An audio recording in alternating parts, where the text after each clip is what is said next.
Hi everyone, welcome back to Banusami Kitchen. நாம இன்னைக்கு hotel style மொறு ரவா தோசை வீட்லயே சுலபமா எப்படி செய்யலாம் தாங்க பார்க்க போறோம். ரொம்ப கிறிஸ்பியா இருக்குங்க. எல்லாருக்குமே இது ரொம்ப பிடிக்கும். ஈஸியா இத நீங்க செஞ்சு முடிச்சிடலாம். வாங்க எப்படி செய்யலாம்ன்றத பாப்போம். வீடியோக்குள்ள போறதுக்கு முன்னாடி மறக்காம Subscribe பண்ணுங்க and bell icon-ஐ click பண்ணுங்க. இந்த மாவை ரெடி பண்ணுறதுக்கு ஒரு பாத்திரம் எடுத்துக்கோங்க. இதில் 1 கப் அளவுக்கு ரவை சேர்த்துக்கோங்க. நம்ம உப்புமாக்கு சேர்ப்போம் பார்த்தீங்களா, அந்த ரவை தாங்க சேர்த்துருக்கேன். 1 கப் அளவுக்கு அரிசி மாவு சேர்த்துக்கோங்க. வீட்டில் அரைச்ச மாவாக இருந்தாலும் பரவாயில்ல. 1/2 கப் அளவுக்கு மைதாக்கு பதில் நீங்கள் கோதுமை மாவு கூட சேர்த்துக்கலாங்க. 1 டீஸ்பூன் அளவுக்கு சீரகம் சேர்த்துக்கோங்க. இது கூடவே 1/2 டீஸ்பூன் அளவுக்கு மிளகுத்தூள் சேர்த்துக்கோங்க. டேஸ்ட்டு நல்லா இருக்குங்க மிளகுத்தூள் சேர்க்கும் போது. கொஞ்சமாக பெருங்காயம். இதில் பார்த்தீங்கன்னா ஒரு மீடியம் சைஸ் வெங்காயத்தை நல்லா பொடிசாக நறுக்கி வச்சுருக்கேன். ஒரு துண்டு இஞ்சை பொடிசாக நறுக்கி வச்சுக்கோங்க. கொஞ்சமாக கருவேப்பிலை. இது எல்லாத்தையுமே பொடிசாக நறுக்கி இதில் சேர்த்துக்கோங்க. இது கூடவே 2 நல்லா பொடிசாக நறுக்கின பச்சை மிளகா, கொஞ்சமாக கொத்தமல்லி தலைகளை சேர்த்துக்கோங்க.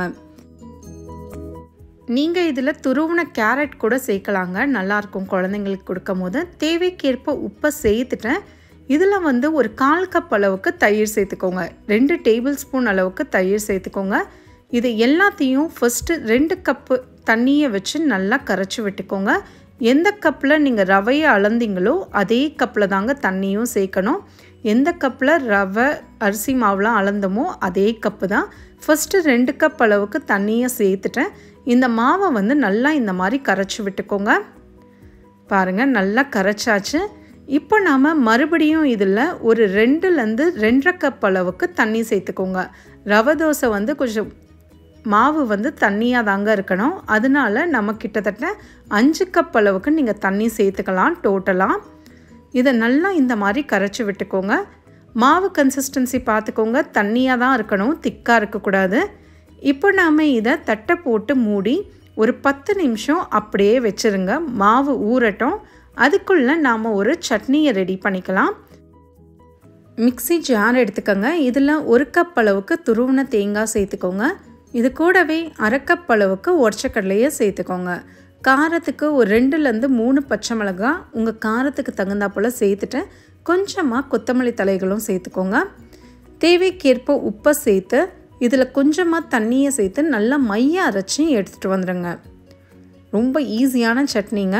இப்போ பார்த்தீங்கன்னா சட்னி முழுசாக அரைச்சி எடுத்துகிட்டு வந்தாச்சு. ரொம்ப தண்ணியாலாம் வேண்டாங்க, இந்த அளவுக்கு திக்காக இருந்தால் போதும். சின்னதாக ஒரு தாளிப்பு, எண்ணெயில் கொஞ்சமாக கடுகு, உளுத்தம் பருப்பு, ஒரு காஞ்ச மிளகாய், கருவேப்பிலை சேர்த்து தாளித்து இதில் கொட்டி இறக்கிடுங்க. சட்னி ரெடி.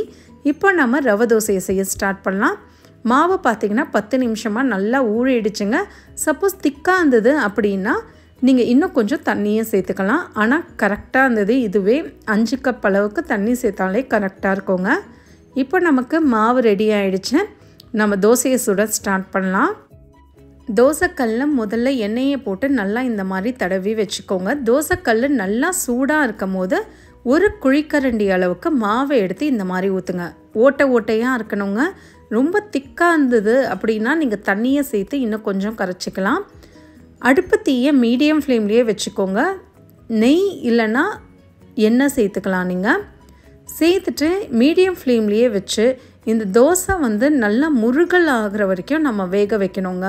கலர் நல்லா சேஞ்ச் ஆகணும். இப்போ காட்டுறேன் பாருங்கள். இந்த மாதிரி கிறிஸ்பியாக ரெட்டாக கோல்டன் கலரில் இருக்கணுங்க. நாம் திருப்பிலாம் போட போகிறதில்ல. அதனால நல்லா வெந்த பிறகு சைடு கார்னர்ஸ்லேருந்து இந்த மாதிரி எடுத்துக்கோங்க.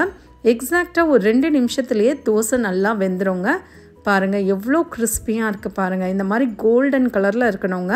நல்லா மொறுன்னு இருக்கும். இதே மாதிரி எல்லா தோசையும் சூடாக ஊற்றி கொடுங்க. ஆறி போச்சுன்னா கிறிஸ்பினஸ் போயிடும். இதே அளவுகளோடு செய்யும் போது உங்களுக்கு இது சூப்பராகவே வருங்க. ட்ரை பண்ணி பார்த்துட்டு எப்படி வந்ததுன்றதை எனக்கு கமெண்ட்ஸில் சொல்லுங்கள்.